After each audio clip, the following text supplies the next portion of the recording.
সহযোগিতায় drug international limited. কত যুগ ধরে ধরে করেছে তারা সূর্য রচনা, আর কত দূর ওই মোহনা, এ যে কুয়াশা, এ যে ছলনা, এই বঞ্চনাকে পার হলেই পাবে জনসমুদ্রের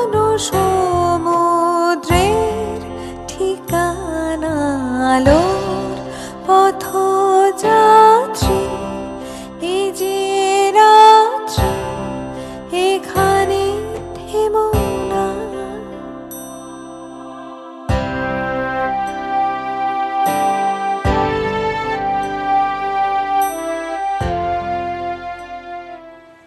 কানেক্টিং বাংলাদেশ অনুষ্ঠানে আপনাদের সকলকে স্বাগত জানাচ্ছি। প্রতিদিনের এই আয়োজন, করোনাকালে আমরা এই বিশেষ আয়োজন আপনাদের জন্য শুরু করেছি এবং দেখতে দেখতে অনেক সময় পার হলো। তারপরেও কখনো করোনা একেবারে তুঙ্গে উঠছে, গোটা বিশ্বের চিত্রের কথা যদি বলি, আবার কখনো একটু কম। কিন্তু কখন যে করোনা শেষ হবে সেই প্রশ্নের উত্তর কেউ দিতে পারছি না। আমরা যদি একটু পশ্চিমা দুনিয়ার দিকে তাকাই, যে ওখানে একটা সময় একটু কমেছিল, অর্থাৎ জুনের শেষ সপ্তাহ থেকে জুলাইয়ের প্রথম সপ্তাহটা তারা একটু আশাবাদী হয়ে উঠেছিল, এখন আবার ভয়াবহ রূপ ধারণ করেছে ওই জায়গাটা। বাংলাদেশেও আসলে দিনকে দিন, আজকে যদি মৃতের সংখ্যা 50 বলি, গত কয়েকদিনে 40, 39, 50 এরকমের মধ্যে থাকছে। আক্রান্তের হার কিছুটা কম দেখা যাচ্ছে, কিন্তু এটাই কি শেষ? এই প্রশ্ন দিয়ে শুরু করব আমাদের আজকের অনুষ্ঠান। সঙ্গে আছেন ডাক্তার সাকলায়েন রাসেল, ইব্রাহিম কার্ডিয়াক হাসপাতালের ভাস্কুলার সার্জারি বিভাগের প্রধান। তিনি করোনার জরুরি চিকিৎসা নিয়ে কথা বলবেন এবং করোনা সংক্রান্ত সকল সচেতনতা নিয়ে তিনি দীর্ঘদিন ধরে কাজ করছেন। বিভিন্ন গণমাধ্যমে তিনি কথা বলেন। একজন চিকিৎসক, তিনি নিজেও গবেষণা করেন, খোঁজ খবর রাখেন, সুতরাং তার কথা অনেকেই মানেন, শোনেন। আশা করি আপনারাও সকলে মনোযোগ দিয়ে শুনবেন এবং প্রশ্ন করবেন, আপনাদের যার যেখানে যেই সমস্যা থাকুক না কেন। যে প্রশ্ন দিয়ে শুরু করলাম, আসলে এখন তো করোনার শেষটা আসলে কোথায় যাবে সেটা বোঝা যাচ্ছে না। এখন আমাদের কাছে মনে হচ্ছে যে যেভাবে জীবনটা এখন চলছে, আরেকজনের কাছ থেকে একটা ডিস্টেন্স মেনটেন করা, সর্বাবস্থায় আমরা যেন মাস্কটা পরে থাকি, আমাদের যে হ্যান্ড হাইজিন সেটা যেন মেনটেন করি। মনে হচ্ছে যে সামনের দিনে হয়তো এইভাবে আমাদের জীবনটাকে কাটিয়ে নিতে হবে। এই যে একটা অ্যাবনর্মাল সিচুয়েশন, এটাকে এখন ধরে নেওয়া হচ্ছে যে এটাই নর্মাল। সে কারণে এখনকার কনসেপ্ট হচ্ছে যে নিউ নর্মাল, অর্থাৎ আমাদের যে এই পরিবর্তিত পরিস্থিতির সাথে খাপ খাইয়ে আমাদের আমরা যখন এরকম করে বলি যে এটার সঙ্গে বোধহয় খাপ খাইয়ে নিতে হবে, অনেকটা দুঃখের সঙ্গে, কিন্তু ব্যাপারটা কি এতটা দুঃখের? একটা মাস্ক পরবেন, এটা তো অতটা দুঃখের নয়। ধরেন প্রার্থনা করার জন্য তো টুপি পরে অনেকেই, আমরা দেখি যে ধর্মীয় কারণেই হোক, অথবা ভালো থাকার জন্যই হোক, অথবা কোনো বিশ্বাসের জন্যই হোক, হিজাব পরে।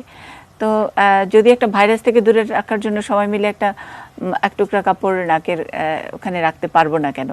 মানে এইভাবেই থাকতে হবে।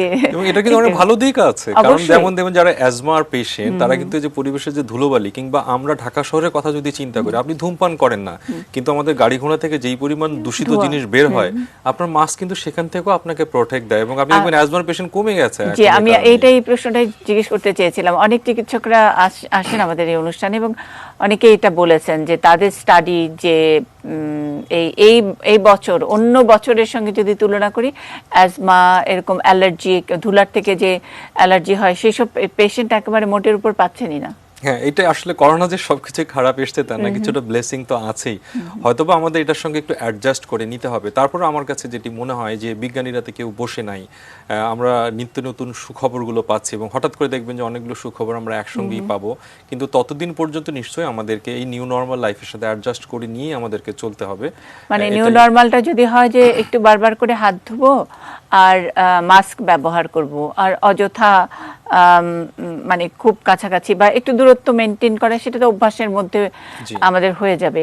সেটা তো খুব খারাপ কিছু নয়, সেটাও মানে দুঃসংবাদ নয় আসলে। দুঃসংবাদ নয়, কারণ আপনি দেখবেন যে একটা সময় কিন্তু এইডস নিয়ে আমরা খুব ভাবো, এইডস একটা মহামারী, আমরা খুব ভয় পেয়ে যেতাম। এখন শেষ পর্যন্ত কিন্তু এইডস এর চিকিৎসা আবিষ্কার করা গেল না, কিন্তু আমরা ঠিকই বুঝলাম যে আমাকে কিভাবে নিজেকে প্রোটেক্ট করতে হবে, কিভাবে অনুশাসনগুলো মানতে হবে, কিভাবে শারীরিক রিলেশনগুলো করতে হবে। তারপরে কিন্তু এখন তার মানে মানুষ এটা কিন্তু হলো অ্যাডজাস্ট হয়ে গেছে, অ্যাডাপ্টেশন, অ্যাডজাস্ট হয়ে গেছে। এবং এই অ্যাডাপ্টেশনের তো বাঙালি অনেক বেশি এগিয়ে থাকে না? জি, আমার মনে হয় অনেক বেশি এগিয়ে থাকে। হ্যাঁ, আমরা একটা মাস্ক ব্যবহারে একেবারে 100% সফল হব নিশ্চয়ই। হাত পরিষ্কার করা, হাত ধোয়া। আর যেহেতু আপনারা রোগী কম পাচ্ছেন, এটা আমাদের জন্য অনেক বড় একটা সুখবর। আপনি আমাকে একটু বলবেন যে এই যে আপনার যে সাবজেক্ট ভাস্কুলার সার্জারি, এটা তো করোনার একটা মানে অনেকেই বলে যে করোনা অনেক সময় বলে যে এটা কি চেস্টে এক ধরনের হেজিনেস তৈরি করে, সেটা নাকি রক্ত জমাট বেঁধে যায়, দুইটা নিয়েই কিন্তু ডিবেট আছে ডাক্তারদের মধ্যে। খুবই একটা মানে একেবারে কোর একটা কোশ্চেন হয়েছে আমার কাছে মনে হচ্ছে, কারণ দুটো বিষয় একদম ক্লিয়ার, কোনো ডিবেট আমরা মনে করি না। সেটা হলো যে করোনার নাম, এটার মানে হচ্ছে ফুসফুসীয় রোগ। এটা আক্রান্ত করে ফুসফুসকে, আর এটার জটিলতা ছড়িয়ে দেয় সারা দেহে। তার মানে প্রথম আঘাতটা সে ফুসফুসে করে, যে কারণে নিউমোনিয়া হয়, শ্বাসকষ্টজনিত কারণে মানুষ বিপদে পড়ে। সবাই না, অল্প কয়েকজন। বাংলাদেশে তো মৃত্যুর হার আপনি জানেন যে 2-এরও কম। আর এর আরেকটা জটিলতা সে যে ছড়িয়ে দেয়, সেটা হচ্ছে যে সে বিভিন্ন রক্তনালীগুলোতে রক্ত জমাট বেঁধে দেয়, যার কারণে দেখা যায় যদি ব্রেনের রক্তনালী জমাট বাঁধে তখন তার হয় স্ট্রোক। হাসপাতালে এসছে কি কোনো প্রবলেম নাই, জ্বর নাই, কিছু নেই, হঠাৎ করে স্ট্রোক নিয়ে আসছে, টেস্ট করলে পজিটিভ। এটা একটা কারণ। আরেকটা হচ্ছে যে তার হার্ট অ্যাটাক হতে পারে, হার্ট ফেলিওর যেটা হয়, হার্ট ফেলিওর ডেভেলপ করতে পারে। আর আমরা ভাস্কুলার সার্জন, আমরা হাতে পায়ে রক্তনালী নিয়ে কাজ করি। আমার কাছে প্রত্যেক চেম্বারেই আমি কোনো না কোনো রোগী পাচ্ছি যার আঙ্গুলটা পচে গেছে হঠাৎ করে, হাতটা পচে গেছে, পাটা পচে গেছে হঠাৎ করে। তিনি বলছেন যে তার একটু হালকা জ্বর ছিল, একটু সর্দি কাশি ছিল, হঠাৎ করে তার পায়ে তীব্র ব্যথা, হাত পাটা ঠান্ডা হয়ে গেছে, এখন আর নড়তে পারছেন না। গত 7 দিনে 4 জন আমি এরকম রোগী পেয়েছি যাদের মানে 3 জনেরই আলটিমেটলি হাত এবং পা কেটে ফেলতে হয়েছে। একজন লাকি, সে সেভ হয়েছে, কারণ সে সঠিক সময় আমাদের কাছে এসছে।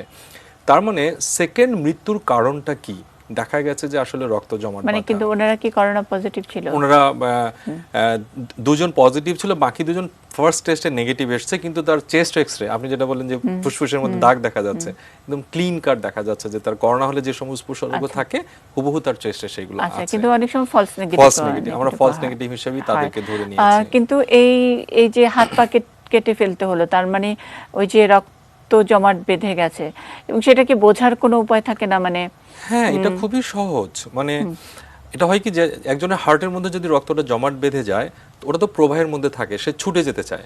তা হার্ট থেকে যখন সে ছুটে যায়, যদি ব্রেনের দিকে যায় সে স্ট্রোক করে। স্ট্রোক করলে কি হয়, তার একদিকে প্যারালাইসিস হয়ে যাচ্ছে, শ্বাসকষ্ট হচ্ছে, বমি হচ্ছে, যাই হোক এটা হলো।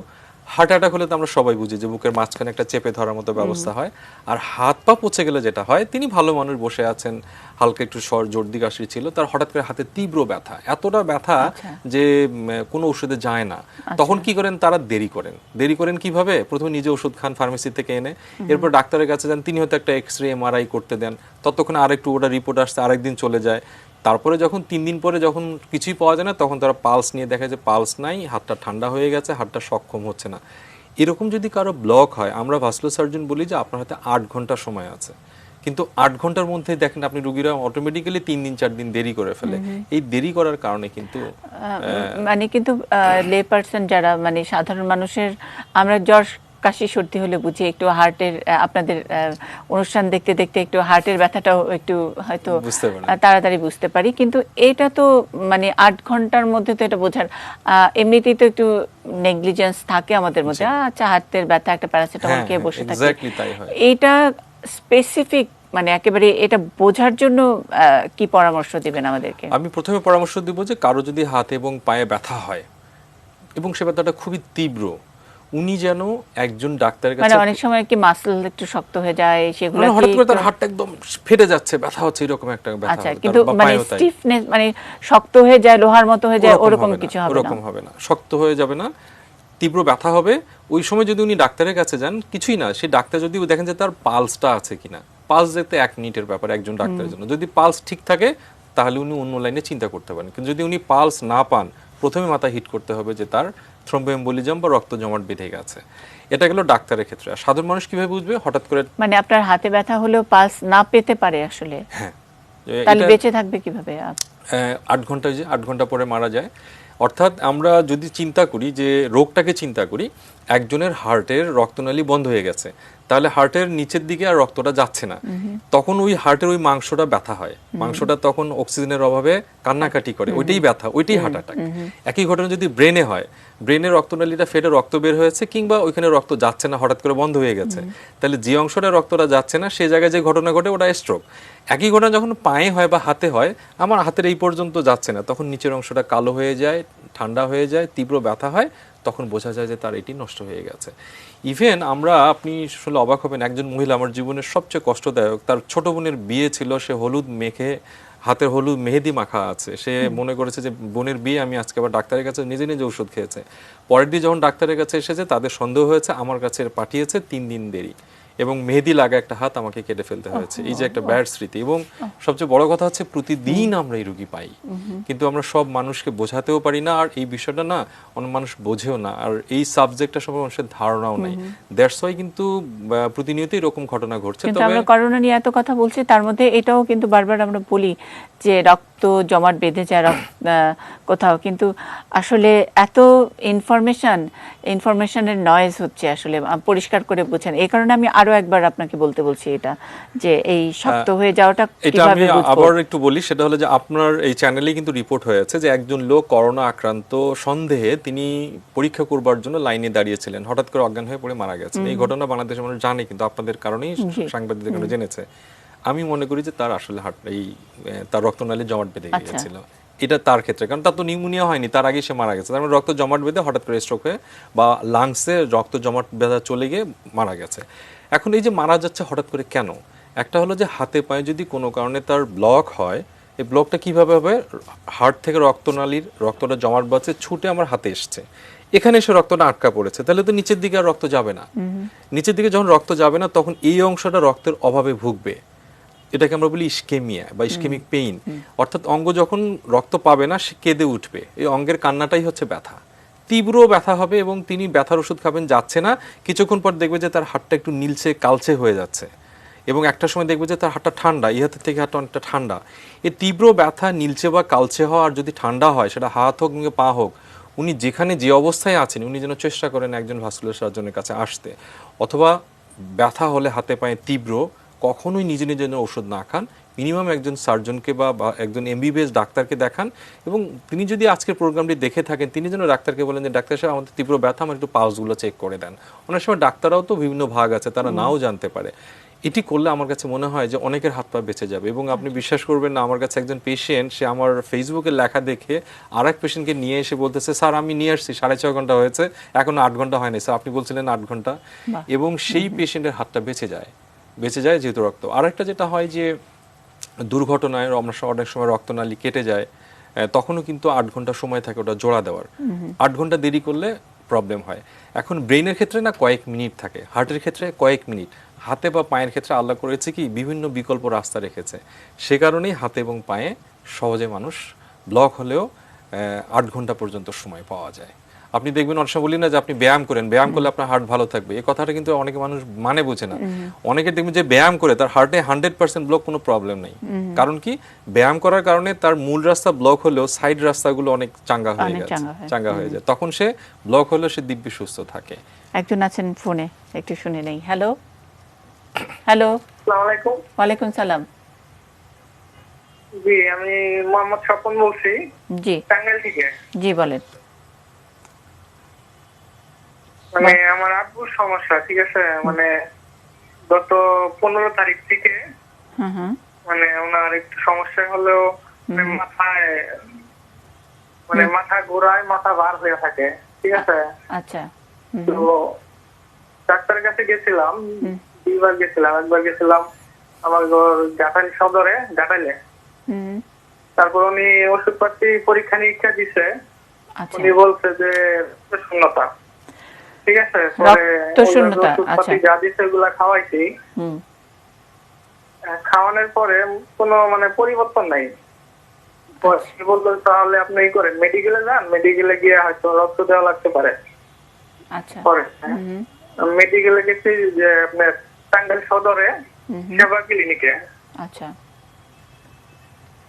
ওইখানে এবার 2টা রক্ত টেস্ট দিল, দেওয়ার পরে ওষুধ মানে বললো যে রক্ত ঠিক আছে, সমস্যা নেই।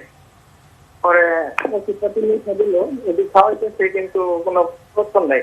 আচ্ছা, আপনি মাথা কি বার হয়ে থাকে, মাথা মানে ঘোরায়। আচ্ছা স্বপন ভাই, আপনি শুনেন, আপনার বাবার বয়স কত, অন্য কোনো সমস্যা আছে কিনা সেগুলো একটু বলেন। আমার আব্বুর বয়স হচ্ছে 65 হবে। ডায়াবেটিস প্রেশার আছে কিনা? আচ্ছা, ডায়াবেটিস, আচ্ছা, নাই, শুধু এটাই। প্রেশার, ডায়াবেটিস এগুলো কিছু নাই? হ্যাঁ, ডায়াবেটিস ঠিক আছে, প্রেশার একটু কম। আচ্ছা, প্রেশার কম। আর এই যে মাথা ঘোরায়, মাথা ভার হয়ে থাকে, এটা কতদিন ধরে? এই তো গত 1 মাসের বেশি হবো। 1 মাসের মধ্যে। ওনাকে কি বলবেন? ধন্যবাদ। আমার কাছে মনে হয় যে অনেক জায়গায় গেছেন। হ্যাঁ, অনেক গেছেন। ওনার আসলে মনের মধ্যে আরেকটা কোশ্চেন আছে যে এটার সাথে করোনার মিল আছে কিনা। 1 মাস ধরে মাথা ঘোরায়, অসুস্থ থাকছে, এটা এরকম কোনো কারণ হয় কিনা। ওনার উপসর্গ শুনে করোনার দিকে 1 নম্বর হচ্ছে যায় না। 2 নম্বর হলো যে রক্ত কম হওয়ার পেছনে কিন্তু কিডনি রোগ দায়ী থাকে। অনেকে এটা বোঝেই না। যেমন অনেকে মনে করে যে কিডনি রোগ হলে আমার কোমর ব্যথা হবে, আমার প্রস্রাবের সমস্যা হবে, কিন্তু সিম্পলি যে বমি ভাব, মাথা ঘোরায়, এটা কিডনি রোগের কিন্তু অন্যতম একটা উপসর্গ। কারণ রক্ত কম হয়ে গেলে এটার কারণ তো থাকবে। ওনার যদি ব্লিডিং না হয়, রক্তটা কমে গেল কেন? সো আমার মনে হয় ওটা একটু যাচাই বাছাই করার ব্যাপার আছে। তবে ওনার কথা শুনে আমার কাছে যেটি মনে হচ্ছে, প্রেশার তো কম থাকলে মাথা ঘোরাতে পারে। সেক্ষেত্রে ওনার প্রেশারটা, যদি উনি প্রেশার ওষুধ খেয়ে থাকেন, সেটি কমিয়ে দিতে হবে, অথবা উনি একটা করে নর্মাল স্যালাইন, যেটি আমরা খাবার স্যালাইন হিসেবে গ্রহণ করি, সেটি যদি খান, প্রেশারটা একটু বেড়ে যাবে। বয়স্ক মানুষের কিন্তু চোখের সমস্যা থাকে, পাওয়ারে যদি অ্যাডজাস্টমেন্ট না হয় চশমায়, তখনও তার মাথা ঘুরতে পারে। আর ডায়াবেটিস তো উনি বলেন যে কন্ট্রোলে আছেন। পাশাপাশি ওনাকে মনে রাখতে হবে যে এই সময় বয়স্ক মানুষরা এক ধরনের সাইকোলজিক্যাল প্রেসারে আছেন। তারা দেখছেন যে সব জায়গায় বয়স্ক মানুষ মারা যায় এরকম, আর এত কথা বলছি আমরা। হ্যাঁ, এই তখন ওরা মনে করছে যে তাহলে আমরা মনে হয় ভালনারেবল গ্রুপ। ফলে হয় কি, শিশুরা কিন্তু বোঝে না, ওটা তো বোঝে।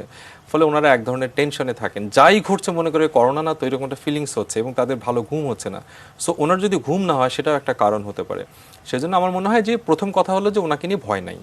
দ্বিতীয় কথা হচ্ছে যে আপনি মানে একজন সিম্পল একজন এমবিবিএস একজন চিকিৎসককে একটু দেখান, 2-1 বার দেখালে উনি অ্যাসেস করে ওনাকে আর বলে দিতে পারবেন যে ওনার কোনো প্রবলেম হয়েছে কিনা। আমার মনে হয় যে আপনি টেনশন করবার কোনো দরকার নাই, এবং ওষুধগুলো উনি খাওয়াচ্ছে, একটু খাওয়াক, তারপরে একটু ফলো আপে যেন তার ডাক্তারকে দেখান। আমরা মোহাম্মদ স্বপন, আপনাকে কিন্তু ডক্টর সাকলান রাসেলের নাম্বারটিও দিয়ে দিয়েছে ইতিমধ্যে আমার সহকর্মীরা। পরবর্তীতে আপনার আব্বার অবস্থা কি হলো সেটা জানাবেন, আপনি কথা বলে নিন। আমরা যে জায়গায় ছিলাম, ভাস্কুলার সার্জারি, মানে করোনার জরুরি চিকিৎসা, আপনার বিষয়টা যেটা সেটা একটু বুঝে নিলাম। মানে প্রচন্ড ব্যথা হবে, হাতে পায়ে যে ব্যথা হবে, এবং সেটা 8 ঘন্টার সময়। এটাও করোনার একটা উপসর্গ হিসেবে দেখছি আমরা, উপসর্গ হিসেবে। এবং সবচেয়ে বড় এটা আমরা বলি কোভিড-2 একটা আছে, যে তার পায়ের আঙুলগুলো হঠাৎ করে লালচে হয়ে গেছে। আমার কাছে এক ভদ্রমহিলা এসেছে, ওনার আঙুলগুলো একটু লাল। তো বললো যে স্যার, আমার তো আঙুল ভালোই ছিল, এটা অ্যালার্জি মনে করেছি। বললাম যে আপনার এটা কোভিড-2 হওয়ার চান্স আছে। পরে দেখলাম যে উনি বলছে না, আমার করোনা হয়নি, উনি মানতে রাজি না। পরে দেখলাম যে সে হাসপাতালে ভর্তি ছিল এবং করোনা রিলেটেড সব চিকিৎসা নিয়েই আমার কাছে এসেছে। তার মানে হঠাৎ করে যদি এটা কিছু, এটাকে বলা হচ্ছে স্কিন ম্যানিফেস্টেশন, কারো চোখ উঠছে, কারো চোখের হাতে পায়ে একটু র্যাশ উঠছে, আঙুলগুলো একটু কালচে হচ্ছে, এটা নিয়ে ভয় নেই, কারণ এটা 2 থেকে 3 সপ্তাহ ওষুধ না খেলেও সেরে যায়। সো এটা একটা আমরা উপসর্গ হিসেবে জাস্ট নিতে পারি। আর যে মেসেজটা আমি আপনার মাধ্যমে দিতে চাই, এবং আমার কাছে মনে এই একটা কথা জানলে পুরো অনুষ্ঠানটা সফল, সেটি হলো যে জরুরি চিকিৎসা বলতে গাইডলাইনে কিন্তু এখন চেঞ্জ আসছে। সেটা কি, যে এই মুহূর্তে করোনা আক্রান্ত একজন ব্যক্তি, তাকে অবশ্যই রক্ত পাতলাকরণের ওষুধটা নিতে হবে। কাদেরকে নিতে হবে? যাদের হাসপাতালে ভর্তি হয়েছে, প্রত্যেকেরই ইনজেকশন একটা দেওয়া হয়, যাতে তার রক্ত জমাট না বাঁধে। এটা একেবারে গাইডলাইন 28শে মে পাবলিশ হয়েছে বাংলাদেশ সরকারের, ওখানে দেয়া আছে। একটা ইনজেকশন দিলেই হয় না, মানে এটা যে নাভির কাছে যেটা, এটা প্রতিদিন একটা নির্দিষ্ট ডোজ আছে, এটি প্রতিদিন দেওয়া হয়। আমি বলি যে এটা একটা বন্দুকের গুলির মতো, আপনার চিকিৎসকের পরামর্শে এবং তার তত্ত্বাবধানে দিতে হবে। এমনি হয়েছে বলে আপনাকে সবাইকে দিতে হবে না, কাকে দিতে হবে? যিনি হাসপাতালে ভর্তি হয়েছেন, 1। 2, যার মৃদু উপসর্গ আছে এবং ঝুঁকিপূর্ণ কিছু কাজ আছে, যেমন উনি বয়স্ক ব্যক্তি, ওনার ডায়াবেটিস কন্ট্রোলে নাই, ওনার প্রেশার কন্ট্রোলে নাই। এখন একজন ব্যক্তি নর্মাল মৃদু উপসর্গ আছে, তার আর কোনো প্রবলেম নেই, তার ক্ষেত্রে এটি নেওয়ার দরকার নেই। এটি দেওয়ার ফলে কিন্তু দেখা যাচ্ছে যে অনেকেই কিন্তু হঠাৎ যে মৃত্যু কিংবা হঠাৎ যে বিপদে পড়া, এই যে জরুরি চিকিৎসার অংশ হিসেবে, তারা কিন্তু বেশ এখন ভালো থাকে। তার মানে আসলে যে গাইডলাইন অনুযায়ী আপনি যেটা বললেন, যে এখন একটা হলো যে রক্ত পাতলাকরণের ইনজেকশনটা দিতেই হবে, আবারও বলছে যে গাইডলাইন অনুযায়ী এখন করোনার একমাত্র মানে একটু সিরিয়াস হয়ে গেলে তার একমাত্র চিকিৎসা অক্সিজেন। তো আসলে আসলে দুই কোনটা দিকেই। নাকি আসলে দুটোই? দুটোই আসলে লাগবে, আচ্ছা, পাশাপাশি আমরা দুটোই এটা চালাতে নিয়েও হবে। আরেকটু বিস্তারিত শুনবো। আরেকজন আছেন পেশেন্ট। হ্যালো, হ্যালো, আসসালামু আলাইকুম। ওয়ালাইকুম সালাম। আপা, আমি চট্টগ্রাম থেকে বলছিলাম। জি, একটু ডাক্তার সাথে একটু আলাপ করবো। আমার ওই পায়ে থুরে আজকে সুন্দর 20 দিন ধরে ব্যথা। পায়ে পায়ে ওই থুরের নিচে আর ওই পায়ের মুড়ি আছে না, ওখানে ব্যথা করে আছে। আচ্ছা আচ্ছা, হ্যাঁ, আমার মনে হয় মানে আমার হাঁটলে, বয়স- একটু হাঁটার দিকে বাজারে গেলে কোনো একটু দূরে জার্নি করলে ওই ওই পায়ে মুড়িতে ব্যথা করে। আচ্ছা, আচ্ছা, ওনার বয়সটা একটু বয়স জানাবেন। কত? বয়স আমার 45। 45। আচ্ছা, 45। আপনার মানে অন্য কোনো রোগ নাই তো না? না, রোগ আছে, আমার ডায়াবেটিস আছে। ডায়াবেটিস আজকে 1 বছর হচ্ছে, কিন্তু কন্ট্রোল আছে। Diabetes, sugar normal. আচ্ছা, আপনি হাঁটার পরে যখন রেস্ট নেন তখন কি ব্যথাটা কমে যায়? না, ওই রুমে আসলে একটু শুলে একটু ভালো লাগে। একটু হাঁটা করলে ঠিক আছে। বসলে রুমে আসলে ব্যথা করে খাইয়ে কোমরের নিচে আর হাঁটুর নিচে আর মুড়িতে বাস। ডান খাইয়ে এক খাইয়ে বাস। ওকে, সুন্দর বিজনেস এরকম। আমরা আসলে আপনার আরো একটা ইন্টারেস্টিং ওনার মাধ্যমে আমরা বলতে পারি, সেটা হলো যে দেখবেন যে অনেকে ধূমপান করেন, অনেক আছেন ডায়াবেটিস নিয়ন্ত্রণে নাই অথবা প্রেশার নিয়ন্ত্রণে নাই। এই ব্যক্তিটার আসলে ব্লকটা হয়, যেটা ব্লক তো হার্টেও হয়, ব্রেইনেও হয়, পায়েও হয়, হাতেও হয়। আসলে হাতে তো হয় না, হয় রক্তনালীতে, সেটা হার্টের রক্তনালীতে, পায়ের রক্তনালীতে, রক্তনালীতে। পায়ের রক্তনালীতে যদি ব্লক হয়, একজন মানুষ বুঝবে কিভাবে? তিনি হাঁটতে গেছেন, কিছু দূর হাঁটার পর তার পায়ের ওই যে হাঁটুর নিচে যে থোড়া, উনি যেটি বলছেন, মাংসটাতে একটা খিল ধরে গেছে, মনে হচ্ছে এটা চেপে মানে এসেছে। ক্র্যাম্প ক্র্যাম্প হয় হয়ে একটা। যাচ্ছে। তো তখন তিনি করেন কি, একটু বসেন, 1 মিনিট 2 মিনিট পরে দেখা যায় তার ভালো লাগে, তখন তিনি আবার হাঁটেন। তো প্রথমে উনি 1 কিলো হাঁটতেন, পরে আধা কিলো হাঁটলে, পরে 5 মিনিট হাঁটলে, পরে দেখা যায় যে উনার নর্মাল অবস্থাতেও ব্যথা হচ্ছে। আচ্ছা, একটা পর্যায়ে আঙ্গুলে ঘা হয়, ওই ঘা শুকাতে চায় না, ড্রেসিং করেন, একসময় আঙ্গুল কাটতে হয়, একসময় পা কাটতে হয়। এটি হচ্ছে পায়ে ধীরে ধীরে ব্লক হওয়ার উপসর্গ। আচ্ছা, উনি যেটি মানে রেগুলার অনেকেরই তো ক্র্যাম্প হয়, যেমন রাতে ঘুমিয়ে আছে, হঠাৎ করে পায়ের আঙ্গুল একটু মানে মনে হচ্ছে যে একটা আঙ্গুল আরেকটার উপরে উঠে গেছে, হ্যাঁ। এবং প্রচন্ড ব্যথা, এটা মানে ব্যথা হয়। ধরা যাচ্ছে ওইটা না। আবার আরেকটা আরেকটা ক্র্যাম্প, ওটাকে আমরা বলি ভাস্কুলারের মধ্যে বলি, ওটাকে বলি আমরা সিভিআই বা ক্রনিক ভেনাস ইনসাফিসিয়েন্সি। ওই যার ক্র্যাম্প হয় তাকে আবার যদি জিজ্ঞেস করে দেখেন, তার ওজন বেশি, সে লম্বা, এবং তার পায়ে কিছু রগ থাকতে পারে যেটা শিরাগুলো একটু উঁচু উঁচু দেখা যায়, এবং তারা কমন হিস্ট্রি দেয় যে জার্নি করলে তার পা ফলে, আচ্ছা, দীর্ঘ সময় দাঁড়ায় থাকলে তার পা ফলে। এই ব্যক্তিটারই এই পায়ের মধ্যে এরকম হঠাৎ করে ক্র্যাম্প হতে পারে। আর ওনারা যেটা বলেন যে চাবায়, মানে কিছু দূর হঠাৎ করে চাবায়, খিল ধরে আসে, এরকম একটা বলেন। তো ওনার ক্ষেত্রে আমার এটা আর্থ্রাইটিস টাইপের প্রবলেম মনে হচ্ছে, কারণ আমরা ব্লক জনিত মনে করছি না। ওনাকে কিছু, আমার মনে হয় জাস্ট উনি ফিজিওথেরাপি নেবেন, ওখানে অনেক ফিজিওথেরাপি সেন্টার আছে। আর ওনার সোল, যেটা জুতা পরেন, সেটা যেন খুব শক্ত না হয়, শক্ত হলে এর ব্যথাটা আরো বাড়বে। সিলিকন একটা সোল পাওয়া যায়, ওটা নরম থাকে, উনি হাঁটার সময় যদি পায়ের নিচে ওটা দেন, ওনার একটা আরাম হবে। পাশাপাশি উনি যদি একটু ফিজিওথেরাপি নিয়ে তার আদর্শ নিয়ে চলেন, তার অ্যাডভাইস নিয়ে চলেন, ওনার কোনো প্রবলেম হবে না, এটা বড় কোনো প্রবলেম না। বাহ। আমরা ছিলাম কোথায়? দুটোই আসলে, অক্সিজেন এবং রক্ত জমাট বাঁধা, দুটোই। তার আগে দু একটা প্রশ্ন একটু পড়ি যারা পাঠিয়েছেন আমাদের ফেসবুক পেজ এবং এখন সরাসরি দেখছেন যারা। ইমতিয়াজ হোসেন শাওন, তিনি লিখেছেন, স্যার আমার বাবার বয়স 60 বছর, তার 1.5 বছর আগে, মানে 1.5 বছর আগে, আচ্ছা 1.5 বছর আগে ডায়াবেটিস ধরা পড়ে, কয়েক মাস পরে পায়ের সমস্যা ধরা পড়ে, পা এবং পায়ের পাতা জ্বালাপোড়া করে। ডাক্তারের কাছে যাওয়ার পর ওনাকে লিরিক 50, অ্যালজিকাল, তারপরে নার্ভেক্স, লিমিটল দিয়েছিল। কয়েক মাস খাওয়ার পর ওনার কোনো উন্নতি হয়নি, এখনও উনি এই মেডিসিনগুলো খেয়ে যাচ্ছে। ওনার উচ্চ রক্তচাপের জন্য অস্টান 50 খাচ্ছে। গতকাল থেকে মাজা থেকে শুরু করে পা পর্যন্ত খুব যন্ত্রণা করছে, হাঁটতেই পারছে না, সমাধান চাই। একেবারে আপনারই বেশি শোনাচ্ছে। ধন্যবাদ আপনাকে। একটা সুখবরও দিতে চাই, খারাপ খবরও দিতে চাই। সুখবরটা হচ্ছে যে প্রথমে এটাই বলাই ভালো, কারণ আপনার পায়ের ওনার কোনো ব্লক হয়নি, হ্যাঁ ওনার বাবার পায়ের কোনো ব্লক হয়নি, পা নিয়ে খুব বেশি টেনশন করার কোনো কারণ নাই। আর খারাপ খবর হচ্ছে যে এই ধরনের সমস্যাগুলো যাদের লম্বা সময় ডায়াবেটিস থাকে তাদের জন্য খুবই কমন। তো তো একজনের 1.5 বছর আগে ডায়াবেটিস ধরা পড়েছে, এই কথার অর্থ কিন্তু 1.5 বছর না। দেখা যায় যে উনি হয়তো তার আগে থেকে 5-6 বছর আগে থেকে পজিটিভ ছিলেন, মানে ডায়াবেটিস ছিল, উনি টের পাননি, কারণ এটা তো সাইলেন্ট ডিজিজ। হঠাৎ করে একটা কোনো কিছু করতে গেলে ধরা পড়েন, সে কারণে কেউ 1 বছর 1.5 বছর বললে আমরা ধরে নেই যে হয়তো এর আগে থেকে ছিল, উনি টের পাননি। কারণ এই জ্বালা পোড়াটা কিন্তু মিনিমাম 10 বছর লাগে আসতে। আচ্ছা, তো যাদের ডায়াবেটিস আছে সেটা যদি কন্ট্রোলে না থাকে, তখন যেটা হয় যে তার পায়ের মধ্যে যে সূক্ষ্ম সূক্ষ্ম রক্তনালীগুলো, ওগুলো বন্ধ হয়ে যায়। এই সূক্ষ্ম রক্তনালীগুলো হয় কি, আমাদের পায়ে তো স্নায়ু আছে, অর্থাৎ আমরা যদি পাটাকে, আমার বাসার কথা চিন্তা করি, আমার বাসায় ইলেকট্রিক লাইন থাকে যেটাতে বিদ্যুৎ যায়, আমার বাসায় পানির লাইন থাকে যেটা দিয়ে আমার পানি যায়। তো ভাস্কুলার মানে হচ্ছে পানির লাইনের সমস্যা, আর ইলেকট্রিক মানে হচ্ছে যে স্নায়ুজনিত সমস্যা। ওনার হয়েছে কি, ওই ইলেকট্রিক বা স্নায়ুজনিত যে নার্ভগুলো আছে সেগুলো আস্তে আস্তে ড্যামেজ হচ্ছে রক্ত না পাওয়ার কারণে। তো ড্যামেজ হওয়ার কারণে হয় কি, তখন ওই নার্ভগুলো, আমরা বলি যে ক্রাইং অর ডাইং নার্ভ, যে স্নায়ুটা মারা যাচ্ছে তার যে কান্না, সেটাই জ্বালা পোড়া।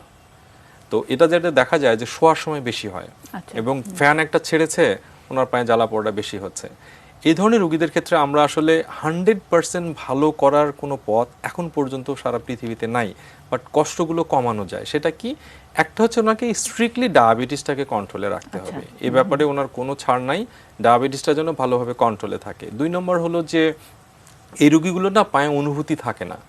এরা কি করে জানেন, ওই জ্বালা পোড়া কমানোর জন্য আমার কাছে গতকাল 2 জন এসছে, তারা কি করেছে, হিটার আছে যে কোমরে দেয় ব্যথার জন্য, আচ্ছা। এই ওয়াটার ব্যাগ, ওই ব্যাগ দিয়ে পায়ে শ্যাক দিয়েছে।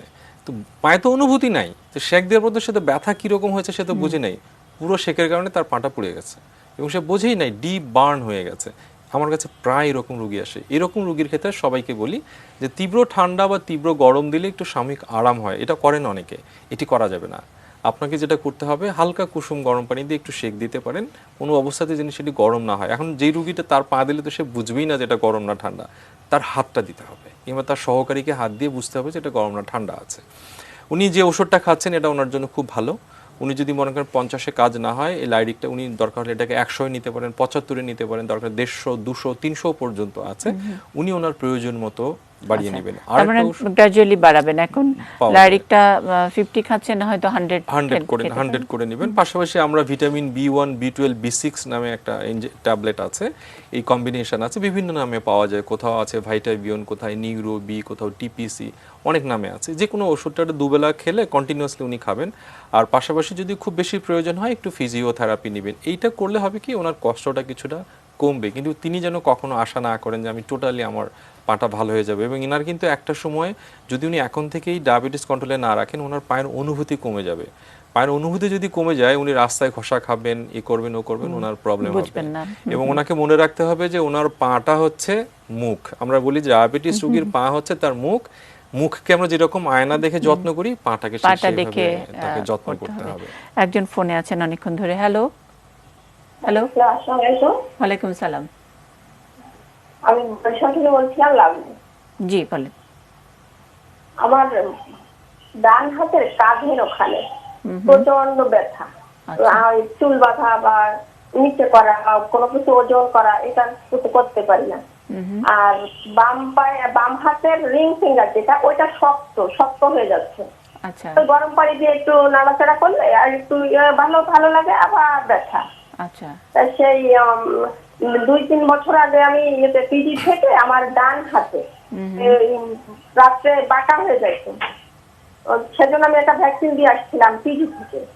তারপরে অনেকদিন ভালো ছিলাম। এখন এই হঠাৎ করে এই বগলের উপরে আর কি আচ্ছা, প্রচন্ড পেইন হয়, ব্যথা, কিছু ধরতেই পারি না, না কোনো কিছু কাপড় চোপড় ধুয়েও নিজে করতে পারি না, আবার রাত্রেও ব্যথা, সারাদিনই ব্যথা থাকে।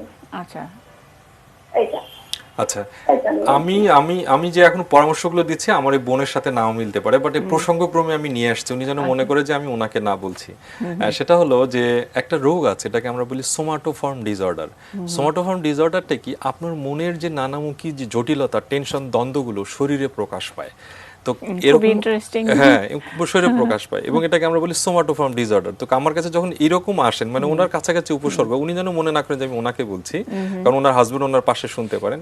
তো তখন আমার কাছে যখন আসে, আমি তখন বলি যে আপনার শাশুড়ি অথবা আপনার হাজবেন্ডকে সাথে নিয়ে আসেন, কারণ তাদেরকে চিকিৎসা না দিলে আপনি ভালো হবেন না। এ কথার অর্থ হলো, দেখবেন যে মহিলারা গ্রামেগঞ্জে বিশেষ করে তারা কিন্তু ফ্যামিলি সাপোর্টটা অতটা পায় না। একটা মেয়ের যখন একটা রেস্ট প্রয়োজন, তা কিন্তু সেটা অ্যালাউ করে না। তার একটা একান্ততা স্বামীর সাথে কিছু সময় প্রয়োজন, এটা অ্যালাউ করে না। তার হয়তো বা নিজের মতো করে একটা ফ্রেন্ডদের সাথে যাওয়া দরকার, বা তারও একটা নিজস্ব জগৎ থাকা দরকার। এই জগৎটা সে যেতে পারে না। যখন সে যেতে পারে না, তার মনের মধ্যে এক ধরনের জটিলতা তৈরি হয়। তৈরি হওয়ার পরে সে কিন্তু অসুস্থ হয়ে যায়। তার এই প্রকাশটা ঘটে বিভিন্ন ব্যথা বেদনার মাধ্যমে। তখন দেখা যায় যে স্বামীরা এক ধরনের দৌড়ের মধ্যে থাকে, আমার ওয়াইফের তো এখানে ব্যথা, ওকে একটু নিয়ে যেতে। অর্থাৎ এটা একটা অ্যাটেনশন সিকিং এর জন্য তার শারীরিক প্রবলেম তৈরি হয়। দেখলে মনে হচ্ছে জিনিসটা কত ইজি, কিন্তু আসলে যার মধ্যে ঘটে সে কিন্তু খুব ভয়ানক রোগী। এবং এই রোগীরা সারা দেশ ঘুরে, বিভিন্ন ডাক্তার ঘুরে, একটা সময় দেশের বাইরে যায়, পরে ফিরে এসে বলে যে আমার শরীরে কি হয়েছে তা পাওয়া যাচ্ছে না। এটাকে আমরা বলি, আর কখনো কখনো বলি ফাইব্রোমায়ালজিয়া। এটা মহিলাদের বেশি হয়। এবং আমরা আমি একসময় একটা পত্রিকায় লিখেছিলাম যে সর্বাঙ্গে ব্যথার ওষুধ দিব কোথায়, তাদের ক্ষেত্রে এটি হয়। উনি যেটি বলছেন, ওনার ক্ষেত্রে উনি বললেন যে ভ্যাকসিন দিয়েছেন, ওনার আসলে ভিটামিন ডি দিয়েছিল আমার কাছে যেটি মনে হচ্ছে। ভিটামিন ডি মহিলাদের ঘাটতি থাকে, বিশেষ করে যারা গায়ের রং একটু কালো থাকলে তাদের বেশি ঘাটতি হয়। যেমন আমার গায়ের রং কালো, আমার অনেক ঘাটতি ছিল। আমি আস্তে আস্তে রোদে যেয়ে ভিটামিন ডি খেয়ে এটাকে অ্যাডজাস্টে নিয়ে এসেছি, তখন এরকম বিভিন্ন ব্যথা হয়। সেকেন্ড যেটা হয়, মহিলারা এরা বসে কাজ করেন, পিঠে কোনো সাপোর্ট থাকে না, তো দেখি মেরুদণ্ডটার মধ্যে তাদের প্রবলেম তৈরি হয়। এখন মেরুদণ্ড থেকে রগগুলো হাতে যায়, মেরুদণ্ড থেকে রগগুলো পায়ে যায়, তখন যেই প্রবলেমটা মেরুদণ্ডে, কিন্তু যেই দিক দিয়ে সে রাস্তায় গেছে, পুরো রাস্তায় তার একটু জ্বালা পোড়া, বার্নিং, এই ধরনের প্রবলেমগুলো হয়। এই জন্য ওনাদেরকে আমরা যেটা করি, আমরা একটা টেনশন কমানোর ওষুধটা দিই। ওরা মনে করে ঘুমের ওষুধ দিয়েছে, আসলে সেটা না, তার মনটাকে সেটেল করার জন্য একটা আমরা ওষুধ দিই। সেকেন্ড হলো, আমরা বলি যে আপনি একটু ফিজিওথেরাপি নেবেন। সেটা ফিজিক্যাল মেডিসিন ডাক্তার আছেন ফিজিওথেরাপির বিশেষজ্ঞ হিসাবে, ফিজিওথেরাপিস্টরাও দেন। এবং অনেক সময় যেটা মহিলাদের হয়, কবজির কাছে প্রবলেম থাকে, এটাকে আমরা বলি কার্পাল টানেল সিনড্রোম, মানে কাজ করতে করতে এই জায়গাটা না শক্ত হয়ে যায়, তখন নিচের দিকে আঙ্গুলগুলো নানা পরিবর্তন হয়। নার্ভের একটা কন্ডাকশন টেস্ট করা যায়, এটাকে আমরা বলি নার্ভ কন্ডাকশন স্টাডি। তো এই কন্ডাকশন টেস্ট করলে দেখা যায় যে তার আসলে রগে কোনো প্রবলেম আছে কিনা, সেই অনুযায়ী আমরা আসলে চিকিৎসা দিই। তো ওনার ক্ষেত্রে আমরা যেটা চিকিৎসার কথা বলবো, যে ওনার ক্ষেত্রে আমরা কিছু ভিটামিন ডিটা ওনার আসলে খেতেই হবে। ভিটামিন ডিটা যেন উনি রেগুলার খান, এবং প্রত্যেকদিন অন্তত 20 মিনিট যেন সূর্যের আলোটা গায়ে লাগান, সকাল 10টা থেকে বিকাল 3টা, এই সময়টাতে। আর ওনার একটা ভালো ঘুম দরকার আছে। সো ঘুমের জন্য উনি একটা যে কোনো ওষুধ একটা নিতে পারেন। পাশাপাশি ওনার যদি সুযোগ থাকে, এখন তো চেম্বারগুলো খুলেছে, উনি যদি মনে করেন একজন ফিজিক্যাল মেডিসিন, এদেরকে আমরা বলি ফিজিয়াট্রিস্ট, ফিজিক্যাল মেডিসিন বিশেষজ্ঞকে উনি দেখাতে পারেন। অথবা যদি হাতের কাছে নাও থাকতে, ফিজিক্যাল মেডিসিন তো হাতে গোনা কয়েকজন, সেই ক্ষেত্রে যদি উনি সরাসরি ফিজিওথেরাপি নেন এবং সে অনুযায়ী বাসায় করেন। এখন হয় কি জানেন, এই গ্রামের মহিলাদেরকে ফিজিওথেরাপি দিলে তারা মনে করে হাসপাতালে গেলাম, আসলাম, শেষ।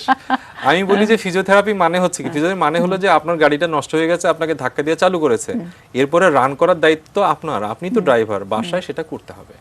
আর বাসায় যারা ফ্যামিলি মেম্বার আছেন, তাদের একটু তার প্রয়োজনগুলোর দিকে নজর দিতে হবে। তাকে যদি অ্যাটেনশন না দেয়, ওনার এই ব্যথা কখনো যাবে না। আচ্ছা, জাকিয়া সুলতানা সাথীর প্রশ্নটা পড়ি। স্যার, আমার বাবার করোনা পজিটিভ, বাবা এখন মোটামুটি সুস্থ, কিন্তু মাও অসুস্থ ছিল, সেটাও মোটামুটি ভালো অবস্থা। এখন কিন্তু মা বলছে এখন তার হাত পা ঝিনঝিন করছে, মতো অবস্থায় কি ট্রিটমেন্ট করতে পারি? ধন্যবাদ।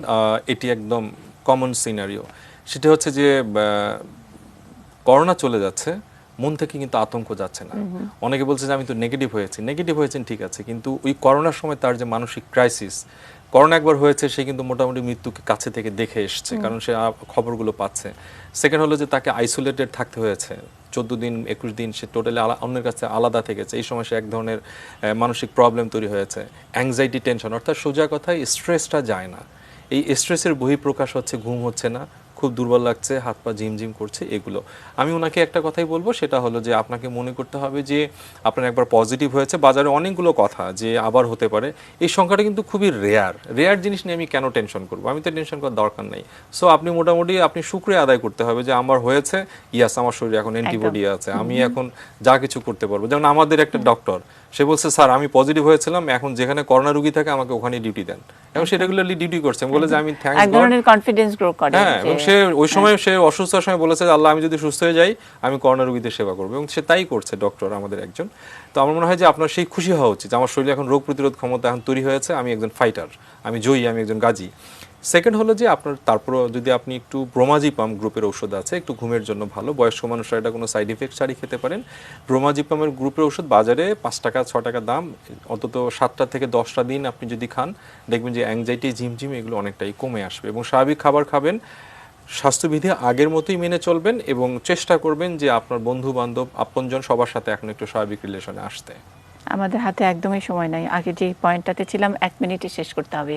ওই অক্সিজেন এবং রক্ত জমাট বাঁধার ওটা তো পরিষ্কার করে বলেছেন। আমার মনে হয় একটু বেসিক আরও 2-1 বার যে কথাগুলো বারবারই আমাদের বলতে হয় করোনার জরুরি চিকিৎসার জন্য বা করোনার এই ভীতিটা কমানোর জন্য, সেখানেই যাই আমরা। আমি সবাইকে বলতে চাই আমাদের জীবন এখন চলছে, আমাদেরকে চালাতে হবে, আমাদের দেশটাকে বাঁচাতে হবে, অর্থনীতিটাকে বাঁচাতে হবে। সো পৃথিবীর মানুষ সবসময় ঘরে আটকা থাকতে পারবে না, এই পরিবর্তিত অংশের সঙ্গে আমাদেরকে অ্যাডজাস্ট করতে হবে, যেটাকে আমরা বলছি নিউ নর্মাল লাইফ। অর্থাৎ আমরা স্বাস্থ্যবিধি মেনে চলবো, মাস্ক পরবো, আমার হাতটাকে পরিষ্কার রাখবো, সব মানুষের তো এটা করা উচিত। করোনা আমাদেরকে সেটা করতে এবং অযথা মানে যেটা দরকার নাই সেটা করব না, মানে অর্থাৎ অযথা বাইরে যাওয়ার দরকার নাই, মানে অনেক কিছু একটু সীমিত করতে হবে। এবং এই যে মাথায় ক্যাপ পরার কোনো দরকার নাই, হাতে গ্লাভস পরার কোনো দরকার নাই, একটা ভালো মাস্ক পরেন, হ্যান্ড যে হাইজিনটা যেটা সেটা মেনটেন করেন। আর আমার কাছে মনে হয় যদি কারো মৃদু উপসর্গ থাকে ঘরেই থাকেন, আর যদি কারো শ্বাসকষ্ট তৈরি হয় তিনি প্রথমে বাসায় একটু উপর হয়ে শোবেন, এটাকে আমরা বলি প্রনিং, উপর হয়ে শুলে অক্সিজেনটা বেড়ে যায়, এরপরে তিনি সময় পাবেন হাসপাতালে যাওয়ার, প্রয়োজনে তিনি হাসপাতালে যাবেন। আর যাদের মৃদু উপসর্গের সাথে ঝুঁকি আছে, ডায়াবেটিস, উচ্চ রক্তচাপ কন্ট্রোলে নাই, তারা যেন রক্ত পাতলা করার ওষুধ একজন ডাক্তারের পরামর্শ মতো চলেন। করোনা আসলে একটা নরমাল সর্দি কাশি, এটাই আসলে। এখন একটু আরেকটু পরিষ্কার করে অন্তত ঢাকার মানুষদেরকে বলে রাখতে চাই যে করোনার শুরুতে আমাদের যেরকম অবস্থাটা ছিল যে অনেক হাসপাতাল চিকিৎসা মানে করছিল না, ইত্যাদি রোগী ভর্তি হওয়ার মতো যে জটিল অবস্থা ছিল, এখন কিন্তু নিউ নর্মালে কিন্তু অন্য রকমের নর্মাল। এবং আমরা যারা সংবাদকর্মী আমরা আমাদের ঘুরে ফিরে দেখতেই হয়, এবং একদমই করোনার যে চিকিৎসা হচ্ছে না, আপনি ডাক্তারের কাছে যাচ্ছেন, যেতে পারবেন না, টেস্ট করাবেন না, সেই ভুলটা যেন আরেকবার না করি। কারণ আমাদের এখন প্রায় সবগুলো হাসপাতালে খুবই ভালো ব্যবস্থা রয়েছে। এবং আমাদের এক সহকর্মী এখন ভর্তি আছেন সোহরাওয়ার্দী হাসপাতালে। তো যেহেতু আমি এই অভিজ্ঞতার মধ্যে দিয়ে এসেছি, আমি বারবারই ফোন করে খবর নিয়ে উনি বলেছেন যে অপূর্ব সরকারি হাসপাতাল বলে, এত এত ভালো, মানে সারাক্ষণ চিকিৎসকরা, জুনিয়র ডাক্তাররা অফকোর্স আমাদের ইব্রাহিম কার্ডিয়াক একদম কোনো না নাই, একদম, এবং সারাক্ষণ খবর নিচ্ছেন, যেটা নাকি স্বাভাবিক সময়ে বোধহয় এতটা সেবা, এতটা ভালোবাসা সেটা পায়নি। সুতরাং আমরা আসলে বলি যে বাংলাদেশে সবকিছুই সম্ভব, খারাপটা যেমন দেখি ভালোরও তুলনা নেই, পৃথিবীর কোনো দেশের সঙ্গে এই ভালোর তুলনা নেই। সেই ভালোর দেশে আমরা সবাই ভালো থাকবো, করোনা জয় করবো। অনেক অনেক ধন্যবাদ ডক্টর সাকলায়েন রাসেল। আবারও হয়তো আপনার সঙ্গে দেখা হবে এই অনুষ্ঠানে, আবারও দর্শকদের সঙ্গে দেখা হবে একই আয়োজনে রোববারে। এবং আমাদের যে নিয়মিত আয়োজন অর্থাৎ নারী স্বাস্থ্য নিয়ে শুক্র এবং শনিবারের আয়োজনটি বরাবরের মতো কালকে এবং আগামী পরশু থাকছে। রবিবারে আবারও আমাদের বিশেষ করোনাকালীন কানেক্টিং বাংলাদেশে নতুন কোনো অতিথিকে নিয়ে হাজির হব। সবাই নিরাপদে থাকবেন, স্বাস্থ্যবিধি মানবেন। এই যে ছলনা, এই বঞ্চনাকে পার হলেই পাবে জনসমুদ্রের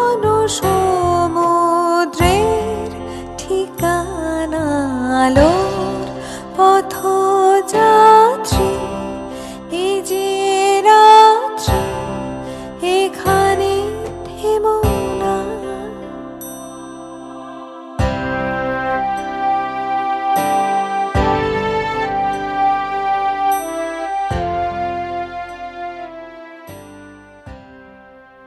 সহযোগিতায় ড্রাগ ইন্টারন্যাশনাল লিমিটেড।